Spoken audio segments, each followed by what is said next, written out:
بسم الله الرحمن الرحيم إن الحمد لله نحمده ونستعينه ونستغفره ونعوذ بالله من شرور أنفسنا وسيئات أعمالنا من يهده الله فلا مضل له ومن يضلل فلا هادي له أشهد أن لا إله إلا الله وحده لا شريك له وأشهد أن محمدا عبده ورسوله فقد قال الله تعالى في محكم التنزيل أعوذ بالله من الشيطان الرجيم يا أيها الذين آمنوا اتقوا الله حق تقاته ولا تموتن إلا وأنتم مسلمون يا أيها الناس اتقوا ربكم الذي خلقكم من نفس واحدة وخلق منها زوجها وبث منهما رجالا كثيرا ونساء واتقوا الله الذي تساءلون به والأرحام إن الله كان عليكم رقيبا يا أيها الذين آمنوا اتقوا الله وقولوا قولا سديدا يصلح لكم أعمالكم ويغفر لكم ذنوبكم ومن يطع الله ورسوله فقد فاز فوزا عظيما فإن أصدق الحديث كتاب الله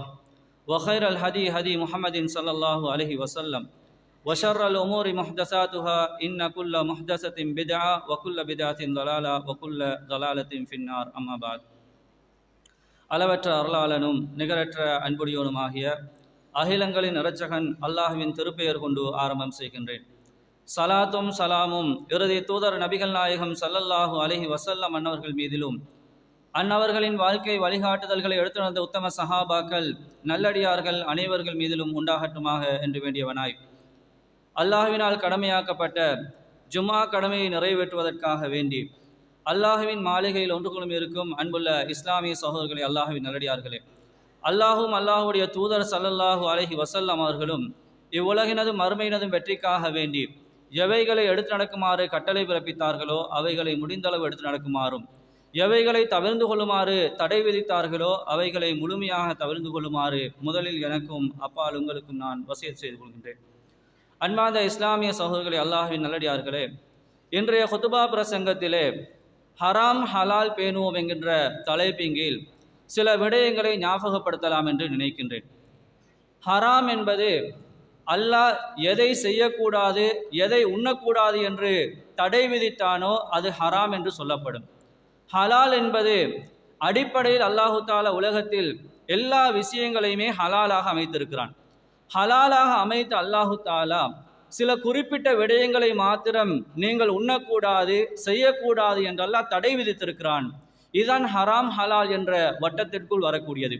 அல்லாஹு தாலா குர்ஆனிலே சொல்கிறான், யா அய்யுஹன்னாஸ், மக்களே, குலு மிம்மா ஃபில் அர்லி ஹலாலன் தய்யிபா, நீங்கள் பூமியிலே தூய்மையான ஹலாலான உணவுகளே நீங்கள் உண்ணுங்கள் என்று அல்லாஹு தாலா சொல்கிறான். வலா தத்தபிஉ குதுவாதி ஷைத்தான், ஷைத்தானுடைய அடிச்சுவடுகளை நீங்கள் பின்பற்ற வேண்டாம் என்று அல்லாஹு தாலா குர்ஆனிலே சொல்கிறான். இன்னொரு வசனத்தில் அல்லாஹ் சொல்கிறான், யா அய்யுஹல்லதீன ஆமனு குலு மின் தய்யிபாத்தி மா ரஸக்னாகும், விசுவாசிகளே, உங்களுக்கு நாங்கள் வழங்கிய ரிஸ்கிலே தூய்மையானவற்றை மாத்திரம் நீங்கள் உண்ணுங்கள் என்று அல்லாஹு தாலா சொல்கிறான். அதேபோன்று நபிகள் நாயகம் ஸல்லல்லாஹு அலைஹி வஸல்லம் அவர்கள் ஒரு ஹதீஸிலே சொல்கிறார்கள், இன்னல் ஹலால பையின், நிச்சயமாக ஹலால் என்பது தெளிவானது, வ இன்னல் ஹராம பையினுன், நிச்சயமாக ஹராம் என்பதும் தெளிவானது. ஹலால் ஹராம் இது ரெண்டும் தெளிவாக சொல்லப்பட்டிருக்கிறது. வபைனஹுமா உமூரும் முஸ்தபிஹாத், நபிகளார் சொல்கிறார்கள், இந்த ஹராம் ஹலால் இரண்டுக்கும் இடையிலே சந்தேகமான விடயங்கள் இருக்கிறது. வபைனஹுமா உமூரும் முஸ்தபிஹாத் என்று நபிகள் நாயகம் ஸல்லல்லாஹு அலைஹி வஸல்லம் சொல்லிவிட்டு சொன்னார்கள், லா யஅலமுஹுன்ன கதீரும் மினன் நாஸ், இந்த சந்தேகமான விஷயங்களை அதிகமான மக்கள் அறிந்து கொள்ளாமல் இருக்கிறார்கள், அதை பற்றி தெரிந்து கொள்ளாமல் இருக்கிறார்கள். இது ஹராமா அல்லது ஹலாலா என்ற சந்தேகத்தோடு அவர்கள் வாழ்ந்து கொண்டிருக்கிறார்கள் என்று நபிகள் நாயகம் ஸல்லல்லாஹு அலைஹி வஸல்லம் சொல்லிவிட்டு சொன்னார்கள், ஃபமன் இத்தக ஷுபஹாத், யார் சந்தேகத்தை தவிர்ந்து கொள்கிறாரோ ஃபகத் இஸ்தப்ரஅ லிதீனிஹி வ இர்லிஹி, அவர் தன்னுடைய மானத்தையும் தன்னுடைய மார்க்கத்தையும் பாதுகாத்து கொண்டார். வமன் வகா ஃபி ஷுபஹாத், யார் இந்த சந்தேகத்தில் வீழ்ந்து விடுகிறார்களோ, சந்தேகம் என்று தெரிந்தும் கூட அது ஹராமா ஹலாலா என்ற தெளிவில்லாமல் அந்த சந்தேகத்தை அவர் செய்கின்றாரோ, வகா ஃபில் ஹராம், அவர் ஹராத்திலே வீழ்ந்து விட்டார் என்று நபிகள் நாயகம் ஸல்லல்லாஹு அலைஹி வஸல்லம் சொன்னார்கள்.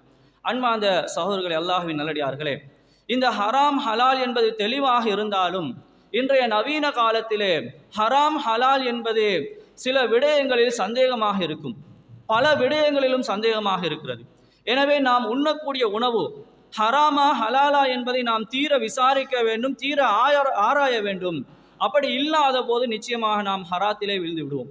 ஒருவேளை நாம் ஹராத்திலே விழுந்து விட்டால், நபிகள் நாயகம் ஸல்லல்லாஹு அலைஹி வஸல்லம் அவர்கள் ஒரு ஹதீஸிலே சொன்னார்கள், ஒரு மனிதர் ஒரு நீண்ட பிரயாணம் செய்கிறார். யுதீலு சஃபர் அஸ்கஸ அக்பர யமுத்து யதைஹி இலஸ் ஸமா. அந்த மனிதர் புழுதி படிந்தவராக தன்னுடைய பிரயாண களைப்பினால் அவர் கடுமையான தூர பிரயாணம் செய்கிறார். அதனால் களைப்படைந்து புழுதி படைந்து அவருடைய ஆடைகள் எல்லாம் நொறுங்கிய நிலையிலே அவர் இருக்கிறார்.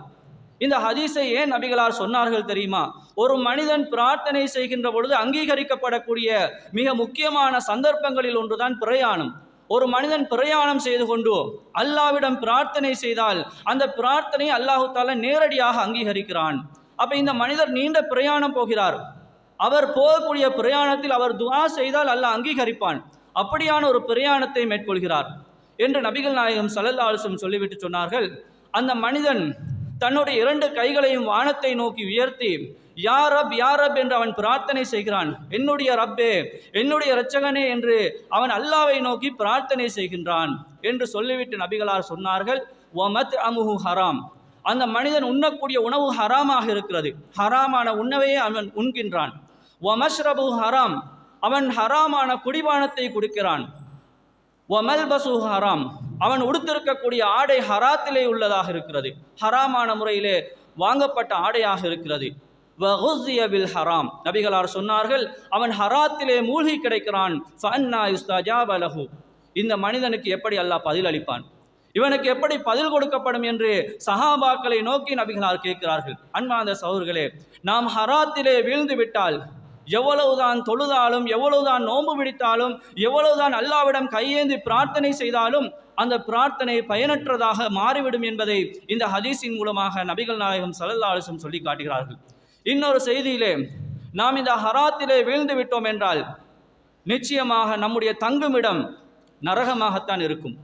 அதே போன்று நபிகளார் இன்னொரு செய்தியிலே சொன்னார்கள், ஒரு மனிதன் நாளை மறுமை நாளையிலே சில கேள்விகளை கொண்டு விசாரிக்கப்படுவான். அந்த கேள்விகளுக்கு அவன் சரியான பதிலளிக்காவிட்டால் அவன் அந்த இடத்தை விட்டும் நகர முடியாது என்று சொன்னார்கள். அதிலே ஒரு கேள்விதான், நீ எப்படி சம்பாதித்தாய், நீ எப்படி செலவழித்தாய் என்ற கேள்வி அல்லாஹ் கேட்பான். இந்த கேள்விக்கு நாம் பதில் சொல்ல வேண்டுமாக இருந்தால் ஹராத்தை விட்டும் நாங்கள் தவிர்ந்து வாழ வேண்டும் என்று இஸ்லாம் எங்களுக்கு அறிவுரை சொல்கின்றது.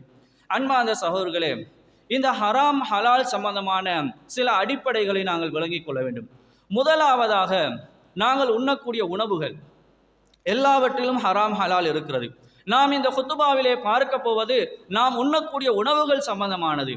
நாம் உண்ணக்கூடிய உணவுகள் சில நிபந்தனைகளுக்கு உட்பட்டிருந்தால் அந்த உணவு ஹராமானது.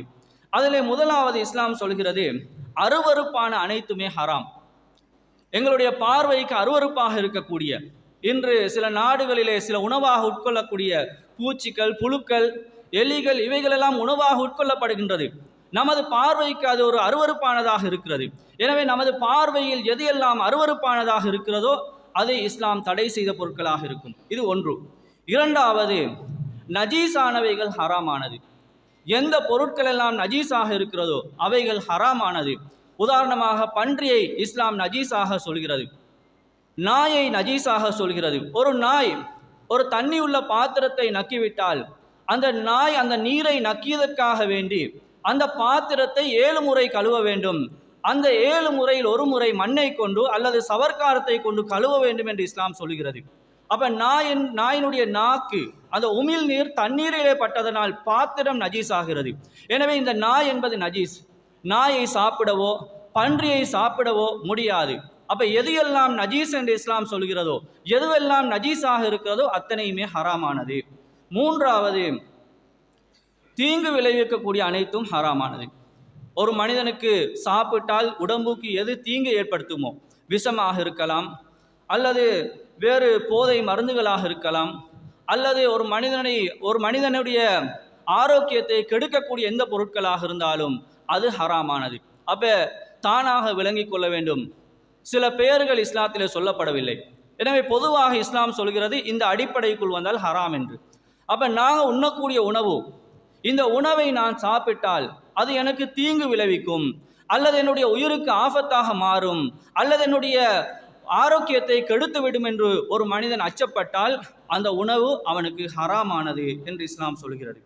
அடுத்ததாக இஸ்லாம் சொல்கிறது, போதையை ஏற்படுத்தக்கூடிய அனைத்துமே ஹராம். எதுவெல்லாம் போதையை உண்டாக்குமோ, இன்றைக்கு பல பெயர்களில் அது அறிமுகம் செய்யப்படுகிறது. அப்போ போதையை எதெல்லாம் உண்டாக்குமோ அத்தனையுமே ஹராம் என்று இஸ்லாம் சொல்கிறது. நபிகள் நாயகம் ஸல்லல்லாஹு அலைஹி வஸல்லம் அவர்கள் சொன்னார்கள், மா மா அஸ்கர கசீருஹு ஃபகலீலுஹு ஹராம். போதையூட்டக்கூடியது அது அதிகமாக இருந்தாலும் அல்லது அந்த போதை என்பது குறைவாக இருந்தாலும் அது ஹராமானது என்று நபிகள் நாயகம் ஸல்லல்லாஹு அலைஹி வஸல்லம் அவர்கள் சொன்னார்கள். அடுத்ததாக இஸ்லாம் சொல்கிறது, மனித உடற்பாகங்கள். மனிதன் என்பவன் கண்ணியமானவன்.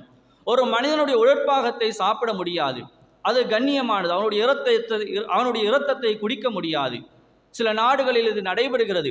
எனவே மனிதனுடைய உடற்பாகம் என்பது கண்ணியமானது, அதில் யாரும் எந்த சேதத்தையும் ஏற்படுத்த முடியாது. அடுத்ததாக இஸ்லாம் சொல்கிறது, அல்லாஹ் அல்லாதவருக்காக அறுக்கப்பட்டவைகள், அல்லாஹ்வுடைய பெயர் கூறாமல் அறுக்கப்பட்டவைகள். இது மிக முக்கியமான ஒரு பகுதி. இதில் தான் நிறைய பேர் இன்றைக்கு ஹராத்திலே வீழ்ந்து கொண்டிருக்கிறோம். அன்பார்ந்த சகோதரர்களே, இஸ்லாம் சொல்லுகிறது, ஒரு அறுப்பு பிராணியை அறுப்பதாக இருந்தால், அது ஆடு மாடு ஒட்டகம் கோழி எதுவாக இருந்தாலும் அதை அறுக்கக்கூடியவர் ஒரு முஸ்லீமாக இருக்கணும். ஒரு முஸ்லீம் அல்லாதவர் அறுக்கக்கூடியதை நாம் சாப்பிட முடியாது. இது முதலாவது நிபந்தனை. இரண்டாவது நிபந்தனை, அறுக்கக்கூடியவர் பிஸ்மி சொல்லி அல்லாஹு அக்பர் என்று சொல்லி அறுக்க வேண்டும். அல்லாஹ்வுடைய பெயர் கூறி தக்பீர் கூறி அறுக்க வேண்டும். பிஸ்மில்லாஹி அல்லாஹு அக்பர் என்று அந்த நாமத்தோடு அவர் அறுக்க வேண்டும். யார் பிஸ்மி சொல்லாமல் அறுக்கிறாரோ அது எங்களுக்கு தெரிந்தால் அந்த உணவை நாம் சாப்பிடக்கூடாது, அந்த பிராணியை நாம் சாப்பிடக்கூடாது, இஸ்லாம் சொன்னது. மூன்றாவது, இஸ்லாம் அதில் ஒரு சட்டத்தை சொல்கிறது, அறுக்கக்கூடியவர் கூர்மையான ஆயுதத்தால் அவருடைய உயிர் உடனடியாக பிரிகின்ற அமைப்பிலே அறுக்க வேண்டும். அப்படி இல்லாமல் அதை அடித்து அல்லது அதை துன்புறுத்தி அறுக்கப்பட்டதாக இருந்தாலும் அதையும் இஸ்லாம் தடை செய்கிறது. அன்பார்ந்த சகோதரர்களே, அல்லாஹ்வின் நல்லடியார்களே, இப்படி இஸ்லாம் 6 அடிப்படைகளை சொல்கிறது. இந்த 6 அடிப்படைக்குள் எந்த விடயம் வந்தாலும் அது பொதுவாக ஹராம் என்ற விளக்கத்தை நாங்கள் புரிந்து கொள்ள வேண்டும். இப்பொழுது நாம் அடுத்த தலைப்புக்கு செல்கிறோம். இந்த உணவுகளில் நாங்கள் பார்க்க போவது விலங்குகள் சம்பந்தமாக. இதுதான் மிக முக்கியமானது. இன்று பெரும்பாலானவர்கள் ஹராத்திலே வீழ்வதற்கு மிக முக்கியமான ஒரு காரணமாக இருக்கிறது. உதாரணத்துக்காக ஒரு எடுத்துக்காட்டை சொல்கிறேன். உதாரணமாக ஒரு பிஸ்கட் அல்லது ஒரு சாக்லேட்டை வாங்கி நாங்கள் சாப்பிடுகிறோம். இந்த சாக்லேட்டோ பிஸ்கட்டோ ஹராமா ஹலாலா என்று நிறைய பேர் சிந்திப்பதில்லை. இது சில நேரம் ஹராமாகவும் இருக்கலாம், ஹலாலாகவும் இருக்கலாம். ஒரு பொருள் நேரடியான உற்பத்தியிலிருந்து வருவதாக இருந்தால் அதில் பிரச்சனை அல்ல. ஒரு சாக்லேட்டை தயாரிப்பதாக இருந்தால், ஒரு பிஸ்கட்டை தயாரிப்பதாக இருந்தால் அதில் பல மூலப்பொருட்கள் ஒன்றிணைக்கப்பட்டு தான் ஒரு பிஸ்கட்டாக வருகிறது அல்லது ஒரு சாக்லேட்டாக வருகிறது. அதில் இணைக்கப்படக்கூடிய பெரும்பாலானவைகளுக்கு பெயர்கள் இல்லை. எல்லாமே இ என்ற நம்பரோடு சேர்ந்ததாக இருக்கும், இ என்ற இலக்கத்தோடு சேர்ந்ததாகத்தான் இருக்கும். அப்ப இது ஹராமா ஹலாலா? இந்த இ என்ற இலக்கத்தோடு வரக்கூடியது எப்படி தயார்படுத்தப்படுகின்றது? இவைகள் அனைத்துமே சிந்திக்கப்பட்டால் தான் நாம் உண்ணக்கூடிய உணவு ஹராமா ஹலாலா என்பதை நாம் தெளிவாக விளங்கிக் கொள்ள முடியும். அன்பார்ந்த சகோதரர்களே, அல்லாஹ்வின் நல்லடியார்களே, எனவே ஒவ்வொரு கட்டமாக முதலாவதாக இஸ்லாம் பொதுவாக உயிரினங்களில் கடலில் வாழக்கூடிய உயிரினங்கள் அத்தனையுமே ஹலால் என்று சொல்கிறது. நபிகள் நாயகம் ஸல்லல்லாஹு அலைஹி வஸல்லம் அவர்கள் சொன்னார்கள், இந்த கடல் நீர் என்பது சுத்தமானது, இதில் நீங்கள் உழு செய்யலாம், குடிக்கலாம், குளிக்கலாம், வேண்டியது செய்யலாம். இந்த கடல் நீர் சுத்தமானது. வல்ஹில்லு மைத்தத்துஹு, இந்த கடலில் இறந்தவைகளும் ஹலாலானது. இப்போ நாங்கள் உதாரணமாக மீன் சாப்பிடுகிறோம்.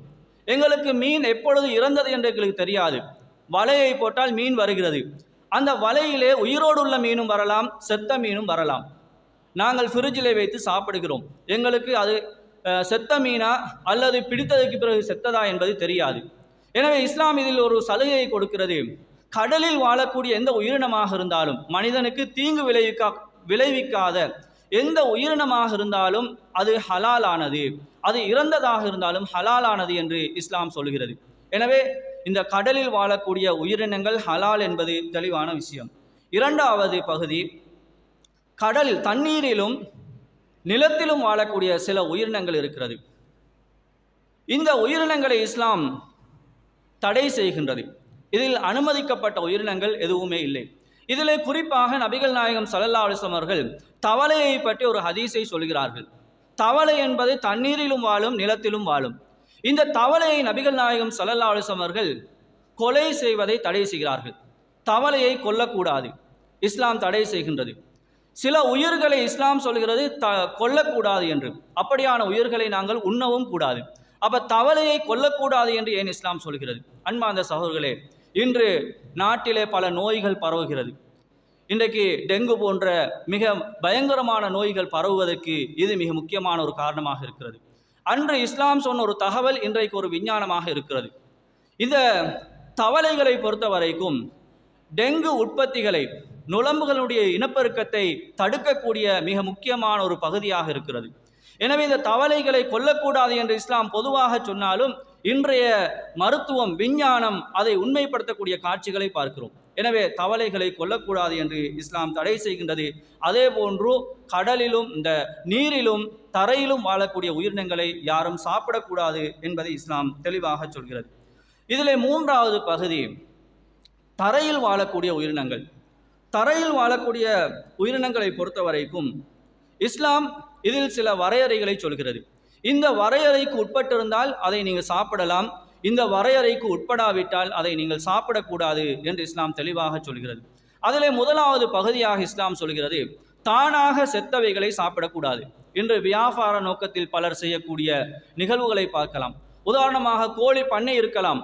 அந்த கோழி பண்ணையிலே அவர்களுக்கு நஷ்டம் வரக்கூடாது என்பதற்காக வேண்டி ஒரு கோழி செத்தாலும் அதையும் அறுத்து கொடுக்கக்கூடிய சில சம்பவங்களை நாங்கள் கேள்விப்படுகிறோம். அன்பார்ந்த சகோதரர்களே, எந்த பிராணியாக இருந்தாலும் அது தானாக செத்தால் அதை உண்ணக்கூடாது என்று இஸ்லாம் சொல்கிறது. இரண்டாவது அடிப்படை, அல்லாஹு தாலா குர்ஆனிலே சொல்கிறான், வஹுர்ரிமத் அலைக்குமுல் மைத்தத்து, உங்களுக்கு அதாவது பூமியிலே இறந்தவைகள் உங்களுக்கு ஹராமாக்கப்பட்டுள்ளது. வத்தம், இரத்தம் என்பது உங்களுக்கு ஹராமாக்கப்பட்டுள்ளது. வலஹ்முல் ஹின்சீர், பன்றியினுடைய மாமிசம் உங்களுக்கு ஹராமாக்கப்பட்டிருக்கிறது. வமா உஹில்ல லிகைரில்லாஹி, அல்லாஹ் அல்லாதவருக்காக அறுக்கப்பட்டவைகள் உங்களுக்கு ஹராமாக்கப்பட்டிருக்கிறது. தொடர்ந்து வல் முன்ஹனிகத்து வல் மௌகூதத்து வல் முத்தரத்தியா, கழுத்து நெரிக்கப்பட்டு கொல்லப்பட்டவைகள், ஒரு கொம்பால், ஒரு மிருகம் தன்னுடைய கொம்பால் குத்தப்பட்டு கொலை செய்யப்பட்டவைகள், மேலிருந்து கீழே விழுந்து இறந்தவைகள் என்று எவைகளெல்லாம் தானாக செத்ததோ அவைகளை ஒருபோதும் சாப்பிடக்கூடாது என்று இஸ்லாம் வன்மையாக கண்டிக்கிறது. அன்பார்ந்த சகோதரர்களே, அல்லாஹ்வின் நல்லடியார்களே, இதிலே நாங்கள் பன்றி சம்பந்தமான சில செய்திகளை பார்க்க வேண்டும். நாய், பன்றி இரண்டுமே ஹராம் என்பது தெளிவானது. ஆனால் இன்றைக்கு பன்றி வளர்ப்பு என்பது உலக அளவிலே பெருமளவாக செய்யப்படக்கூடிய ஒரு நிகழ்வாக இருக்கிறது. பன்றி பண்ணைகள் இன்றைக்கு அதிகமாக இருக்கிறது. இந்த பன்றியை பொறுத்த வரைக்கும் பன்றியிலிருந்து சில பொருட்கள் உற்பத்தி செய்யப்படுகிறது. உதாரணமாக பன்றியினுடைய கொழுப்பை பொறுத்த வரைக்கும் பன்றியினுடைய ஒவ்வொரு பார்ட்ஸிலிருந்தும் ஒவ்வொரு விதமான உற்பத்தி பொருட்கள் தயாரிக்கப்படுகிறது. பன்றியினுடைய கொழுப்பிலிருந்து மார்ஜரின், ஐஸ்கிரீம் போன்ற பலவிதமான பொருட்கள் உற்பத்தி செய்யப்படுகின்றது. ஒரு ஐஸ்கிரீமை தயாரிப்பதாக இருந்தால் ஒரு நேரடியான உற்பத்தி அல்லாது, அந்த ஐஸ்கிரீமை உற்பத்தி செய்வதற்கு பல பொருட்கள் சேர வேண்டும். அந்த சேர்க்கப்படக்கூடிய பொருட்களிலே ஒன்று பன்றியினுடைய கொழுப்பிலிருந்து தயாரிக்கப்பட்ட ஒன்றாக இருக்கும். எனவே நாம் உண்ணக்கூடிய ஒரு ஐஸ்கிரீமாக இருந்தாலும் சாதாரணமாக சாப்பிட்டு விட முடியாது. நபிகள் நாயகம் ஸல்லல்லாஹு அலைஹி வஸல்லம் சொன்னார்கள், ஒரு காலம் வரும், அந்த காலத்திலே ஒரு மனிதன் தான் சம்பாதிப்பது ஹலாமா ஹலாலா என்று அறியாத ஒரு நிலை வரும். தான் உண்பது ஹராமா ஹலாலா என்று தெரியாமல் அவன் உண்ணக்கூடிய ஒரு காலம் வரும் என்று நபிகளார் சொன்ன ஒரு முன்னறிவிப்பு இன்றைக்கு சாதாரணமாக நடந்து கொண்டிருக்கிறது. நாங்கள் ஒரு ஐஸ்கிரீமை சாப்பிடுவதாக இருந்தாலும் வெறுமனே சாப்பிட்டு விட முடியாது. அந்த ஐஸ்கிரீமுக்கு சேர்க்கப்படக்கூடிய மூலப்பொருட்கள் எதிலிருந்து சேர்க்கப்பட்டதாக இருக்கிறது என்பதை நாம் ஆழமாக யோசிக்க வேண்டும் என்று இஸ்லாம் சொல்கிறது. அதே போன்று பன்றியினுடைய மாமிசத்திலிருந்து சொசேஜஸ் தயாரிக்கப்படுகின்றது. ஹலாலானதும் இருக்கிறது, ஹராமானதும் இருக்கிறது. ஆனால் பொதுவாக அல்லாஹ்வுடைய சோதனை என்ன தெரியுமா? இந்த உலகத்தில் உள்ள பெரும்பாலான பொருட்களில் பன்றியினுடைய பொருட்கள் எதிலே சேர்க்கப்படுகிறதோ அந்த சேர்மானங்கள் விலை குறைவானதாக இருக்கும், அது மலிவாக கிடைக்கும் சந்தைகளிலே. ஆனால் ஹலாலான முறையிலே செய்யப்படக்கூடிய உற்பத்திகள் எல்லாம் கொஞ்சம் விலை அதிகமாகத்தான் இருக்கும். இது அல்லாஹ்வுடைய ஒரு சோதனை. மனிதன் இன்றைக்கு எதை எதிர்பார்க்கிறான் என்றால், விலை எதில் குறைவாக இருக்கிறதோ அதை வாங்க வேண்டும் என்று நினைக்கிறான். அன்பார்ந்த சகோதரர்களே, அல்லாஹ்வின் நல்லடியார்களே, எனவே பன்றியினுடைய கொழுப்பினால் இந்த உற்பத்திகள் செய்யப்படுவது போல பன்றியினுடைய மாமிசத்திலிருந்து சொசேஜஸ் தயாரிக்கப்படுகின்றது. அதே போன்று பன்றியினுடைய எலும்பு பகுதியிலிருந்து எலும்பை கூட அவர்கள் விட்டு வைக்காமல் எலும்பிலிருந்து ஜெலட்டின் தயாரிக்கிறார்கள். ஜெலி, யோகட் போன்றவைகளுக்கு இந்த பன்றியினுடைய எலும்பின் சில பகுதிகள் எடுக்கப்படுகிறது. அதே போன்று பன்றியினுடைய இரத்தத்தை பொறுத்த வரைக்கும் அந்த பன்றியினுடைய இரத்தம் மருந்து சில டெப்லெட்ஸ்களுக்காக வேண்டி பயன்படுத்தப்படுகின்றது. அதே போன்று சில நுண்ணுயிர்களை உற்பத்தி செய்வதற்காக வேண்டி அதை பயன்படுத்துகின்றார்கள். அதே போன்று பன்றியினுடைய குடல், இந்த குடலினால் தான் சீஸ், அதே போன்று பிஸ்கட் போன்றவைகளுக்காக வேண்டி அதிலிருந்து சில மூலப்பொருட்கள் எடுக்கப்படுகிறது. ஆக அன்பார்ந்த சகோதரர்களே, அல்லாஹ்வின் நல்லடியார்களே, இந்த பன்றியினுடைய உற்பத்திகள் மூலமாக நிறைய உற்பத்திகள் சமூகத்திலே வருகிறது. நாம் தற்போது என்ன செய்ய வேண்டும் என்றால், முதலாவது நாம் சிந்திக்க வேண்டும், ஒரு பொருள் எங்களுடைய கைக்கு வருகிறது என்றால் அது சாக்லேட்டாக இருக்கலாம், பிஸ்கட்டாக இருக்கலாம், அல்லது என்ன உணவு பண்டமாக இருந்தாலும் நேரடியாக வராமல் பல பொருட்கள் சேர்ந்து உற்பத்தி செய்யப்படக்கூடிய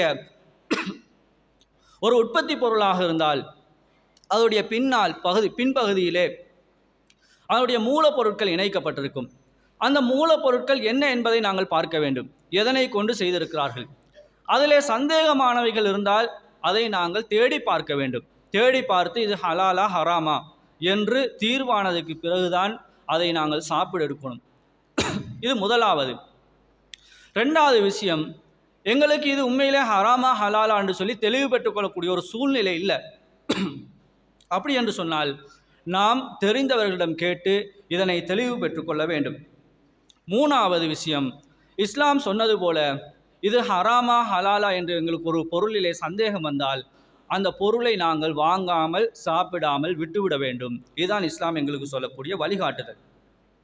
அதே போன்று பொதுவாக சந்தைகளில் வரக்கூடிய பொருட்களில் E471, அதே போன்று E472, E631, அதே போன்று E635, இந்த 4 நம்பர்களும் மிக முக்கியமாக அவதானிக்கப்பட வேண்டிய இலக்கங்கள். இந்த 4 இலக்கங்களும் பெரும்பாலும் பன்றியினுடைய உற்பத்திகளோடு சம்பந்தப்பட்டதாக இருக்கும். சில நேரம் உங்களுடைய உற்பத்தி பொருளிலே ஒரு பிஸ்கட்டில் அல்லது ஒரு சாக்லேட்டில் பின்பகுதியில் அதாவது மிருக கொழுப்பு கலந்தது என்று போடப்பட்டிருக்கலாம். அப்படி போடப்பட்டால் அது என்ன மிருக கொழுப்பு என்று சொல்லப்பட்டிருக்காது. அப்போ அதை நாங்கள் தேடி பார்க்க வேண்டும். இந்த குறிப்பிட்ட 4 இலக்கங்கள் எந்த உற்பத்தி பொருட்களில் இருந்தாலும் அதை நாங்கள் முழுமையாக தவிர்த்து கொள்ள வேண்டும் என்பதை இந்த இடத்திலே நான் ஞாபகப்படுத்த கடமைப்பட்டிருக்கிறேன். எனவே அன்பார்ந்த சகோதரர்களே, அல்லாஹ்வின் நல்லடியார்களே, நாங்கள் உண்ணக்கூடிய எந்த உணவாக இருந்தாலும் இது ஹராமா ஹலாலா என்பதை ஆராய்ந்து சிந்தித்து செய்வதற்கு வல்ல அல்லாஹ் நம் அனைவருக்கும் அருள் புரிவானாக.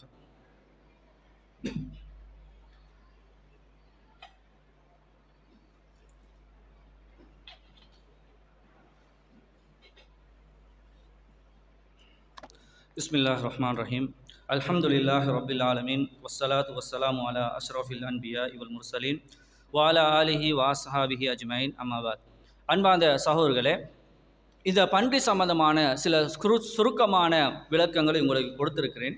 அதே போன்று சில பிராணிகளில் இஸ்லாம் நஜீஸ்களை மாத்திரம் உண்ணக்கூடிய பிராணிகளை தடை செய்கிறது. இதில் ஒரு ஹதீஸிலே நபிகள் நாயகம் ஸல்லல்லாஹு அலைஹி வஸல்லம் சொன்னார்கள், ஜல்லாலா என்று சொல்லக்கூடிய பிராணிகளை நீங்கள் தவிர்த்து கொள்ளுங்கள். அந்த ஜல்லாலா என்று அழைக்கப்படக்கூடிய பிராணிகளுடைய பாலை நீங்கள் அருந்த வேண்டாம் என்று நபிகள் நாயகம் ஸல்லல்லாஹு அலைஹி வஸல்லம் அவர்கள் சொன்ன ஒரு செய்தி அபூதாவுதிலே பதிவு செய்யப்பட்டுள்ளது. இந்த ஜல்லாலா என்று சொன்னால் ஆடு, மாடு, ஒட்டகம், கோழி இவைகளை குறிக்கும். நாம் உண்பதற்கு அனுமதிக்கப்பட்ட ஒரு பிராணி வாழக்கூடிய சூழல் நஜீஸான சூழலாக இருக்கிறது. அந்த பிராணிகள் நஜீஸ்களை மாத்திரமே சாப்பிடுகிறது. அப்படி சாப்பிடக்கூடிய ஒரு பிராணியை நாங்கள் சாப்பிட முடியாது. உதாரணமாக ஒரு கோழி இந்த கிராமப்புறங்களில் வளர்வதாக இருந்தால் பெரும்பாலும் எல்லாவற்றையும் சாப்பிடும், நல்லதையும் சாப்பிடும், கெட்டதையும் சாப்பிடும். ஆனால் நகர்ப்புறங்களில் வசிக்கக்கூடிய கோழிகளை பொறுத்த வரைக்கும் இயற்கையான உணவுகளை சாப்பிடுவதற்கான வாய்ப்புகள் குறைவு. பெரும்பாலும் நஜீஸ்களையும் ஊத்தைகளையும் தான் சாப்பிடும். நகர்ப்புறங்களில் உள்ள மாடுகளை நீங்கள் பார்க்கலாம், ஆடுகளை பார்க்கலாம். அது சாப்பிடுவதற்கு புட்கள் இல்லை, மரம் செடி கொடிகள் இல்லை.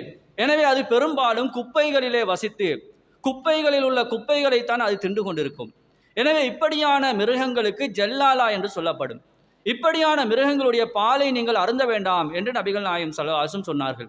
நீங்கள் அந்த பிராணியை அறுப்பதாக இருந்தால் இஸ்லாம் சொல்கிறது, அந்த பிராணிகளை தனியாக எடுத்து 3 தொடக்கம் 40 நாட்கள் வரை தனியாக கட்டி வைத்து அதற்கு இயற்கையான உணவுகளை கொடுத்து அந்த மாட்டிலே மாற்றங்கள் தென்பட்டால் நீங்கள் அதை சாப்பிடலாம் என்று இஸ்லாம் சொல்கிறது. அப்படி இல்லாமல் அதை சாப்பிடுவதை இஸ்லாம் கண்டிக்கிறது. அதனுடைய பாலை அருந்துவதை கூட நபிகள் நாயகம் ஸல்லல்லாஹு அலைஹி வஸல்லம் அவர்கள் தடை செய்தார்கள். எனவே இந்த விஷயத்தையும் நாங்கள் உண்ணக்கூடிய உணவிலே கட்டாயமாக பின்பற்ற வேண்டும். அதே போன்று இஸ்லாம் வேட்டையாடக்கூடிய பிராணிகளை உண்பதையும் தடை செய்கின்றது. அதே போன்று சில பிராணிகளை இஸ்லாம் கொல்லுமாறு சொல்லியிருக்கிறது. எதையெல்லாம் இஸ்லாம் கொல்லுமாறு சொன்னதோ அதையும் நாங்கள் சாப்பிடக்கூடாது. உதாரணமாக பல்லி, பச்சோந்தி, எலி இவைகள் எல்லாம் இஸ்லாம் கொல்லுமாறு சொல்கிறது. அதே போன்று ஒரு ஹதீஸிலே நபிகள் நாயகம் ஸல்லல்லாஹு அலைஹி வஸல்லம் அவர்கள் சொன்னார்கள், ஹம்சுன் ஃபவாசிக், 5 இருக்கின்றது, அந்த 5 பிராணிகளும் தீங்கு விளைவிக்கக்கூடியது. அதை நீங்கள் ஹரமுடைய எல்லையில் இருந்தாலும் அல்லது ஹரமுடைய எல்லையில் இல்லாமல் இருந்தாலும் நீங்கள் அதை கொல்ல முடியும் என்று நபிகள் நாயகம் ஸல்லல்லாஹு அலைஹி வஸல்லம் சொன்னார்கள். சொல்லிவிட்டு சொன்னார்கள், அல் ஹையா, முதலாவது சொன்னார்கள் பாம்பு, விஷம் பொருந்திய பாம்புகளை நீங்கள் கொல்லணும். வல் குராபுல் அபுகா, வெள்ளையும் கருப்பும் கலந்த காகம், இதனையும் நபிகள் நாயகம் ஸல்லல்லாஹு அலைஹி வஸல்லம் அவர்கள் கொல்லுமாறு சொன்னார்கள். வல் ஃபஅரத்து, எலிகளை கொல்லுமாறு நபிகளார் சொன்னார்கள். வல் கல்புல் அகூர், வெறிபிடித்த நாய்களை கொல்லுமாறு நபிகள் நாயகம் ஸல்லல்லாஹு அலைஹி வஸல்லம் சொன்னார்கள். அடுத்ததாக வல் ஹுதையா, அதாவது பருந்துகளையும் கொல்லுமாறு நபிகள் நாயகம் ஸல்லல்லாஹு அலைஹி வஸல்லம் சொன்னார்கள். இந்த பிராணிகளை கொல்லுமாறு இஸ்லாம் சொல்லியிருக்கும் போது இதை உண்பது என்பது ஹராமாக்கப்பட்டுள்ளது என்ற அடிப்படையும் நாங்கள் தெரிந்து கொள்ள வேண்டும். அதே போன்று இஸ்லாம் எந்த மிருகங்களையெல்லாம் எந்த பிராணிகளையெல்லாம் கொல்லக்கூடாது என்று சொன்னார்களோ அவைகளையும் சாப்பிட முடியாது. உதாரணமாக நபிகள் நாயகம் ஸல்லல்லாஹு அலைஹி வஸல்லம் அவர்கள் எறும்புகளை கொல்லக்கூடாது என்று சொன்னார்கள், ஈயை கொல்லக்கூடாது என்று சொன்னார்கள். ஈயை பொறுத்த வரைக்கும் ஈ ஆரோக்கியத்தையும் தரும், நோயையும் தரும் என்று நபிகளார் சொன்னார்கள். ஈயை கொல்லக்கூடாது, தேனியை கொல்லக்கூடாது, சிட்டுக்குருவிகளை கொல்லக்கூடாது என்று நபிகள் நாயகம் ஸல்லல்லாஹு அலைஹி வஸல்லம் சொன்னார்கள். இதிலே நாங்கள் மிக முக்கியமாக கவனிக்க வேண்டியது, எந்த உயிரினமாக இருந்தாலும் அநியாயமாக கொல்லுவதை இஸ்லாம் வன்மையாக கண்டிக்கிறது. ஒரு விளையாட்டுக்காக வேண்டி, பொழுதுபோக்குக்காக வேண்டி ஒரு குருவியை அடித்து வீழ்த்துவது அல்லது ஒரு பிராணியை கொல்வதை இஸ்லாம் வன்மையாக கண்டிக்கிறது. இது கூடாது. அதே போல் அன்பார்ந்த சகோதரர்களே, அல்லாஹ்வின் நல்லடியார்களே, இஸ்லாம் அடுத்ததாக சொல்கிறது பூச்சி வகைகள் எதையுமே சாப்பிடக்கூடாது. இன்றைக்கு சில நாடுகளில் பூச்சிகள் பிரதானமான உணவுகளாக ஸ்பெஷல் உணவுகளாக இருக்கிறது. இவைகளை சாப்பிடக்கூடாது என்று இஸ்லாம் சொல்கிறது.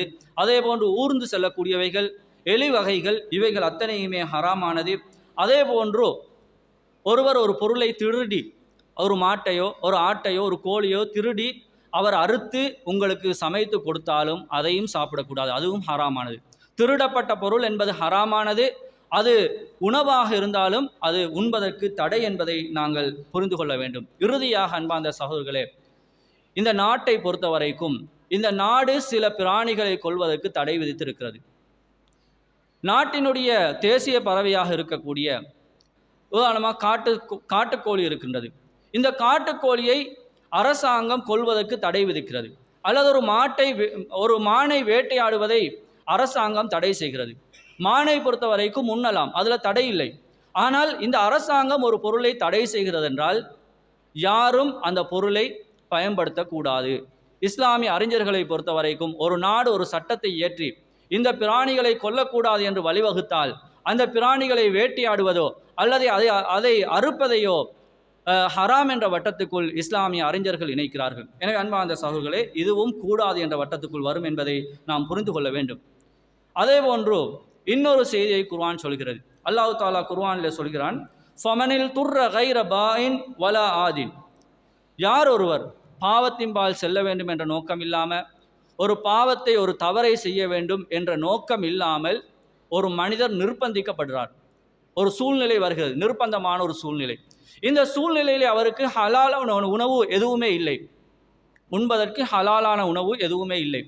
இந்த நேரத்திலே ஒரு ஹராமான உணவு மட்டும்தான் இருக்கிறது என்று சொன்னால் அந்த மனிதர் தன்னுடைய உயிரை பாதுகாத்து கொள்வதற்காக வேண்டி அந்த தடை செய்யப்பட்ட உணவை உண்பதற்கு இஸ்லாம் அனுமதிக்கிறது. அது இல்லாமல் எந்த ஹராமான பொருட்களை யாரும் எந்த சூழ்நிலையிலும் உண்ணவோ அல்லது குடிபானங்களாக இருந்தால் குடிக்கவோ முடியாது என்பதை நாம் தெரிந்து கொள்ள வேண்டும். எனவே அன்பார்ந்த இஸ்லாமிய சகோதரர்களே, அல்லாஹ்வின் நல்லடியார்களே, ஹலால் என்பதும் தெளிவானது, ஹராம் என்பதும் தெளிவானது. ஆனால் இந்த ஹராம் ஹலால் இரண்டுக்கும் இடையிலே சந்தேகமான விடயங்கள் இருக்கிறது. அந்த சந்தேகமான விடயங்கள் நாங்கள் அதை தெளிவுபடுத்தி அதை பயன்படுத்தலாம். அதை தெளிவுபடுத்த முடியாத போது அந்த சந்தேகங்களை நாங்கள் விட்டு விலகிக் கொள்ள வேண்டும். அப்படி விலகிக் கொள்வதுதான் எங்களுடைய ஈமானுக்கும் எங்களுடைய மறுமை வாழ்வுக்கும் ஒரு பாதுகாப்பான ஒரு அரணாக இருக்கும் என்பதை கூறி விடைபெறுகின்றேன். வாஹிரு தஅவானா அல்ஹம்துலில்லாஹி ரப்பில் ஆலமீன்.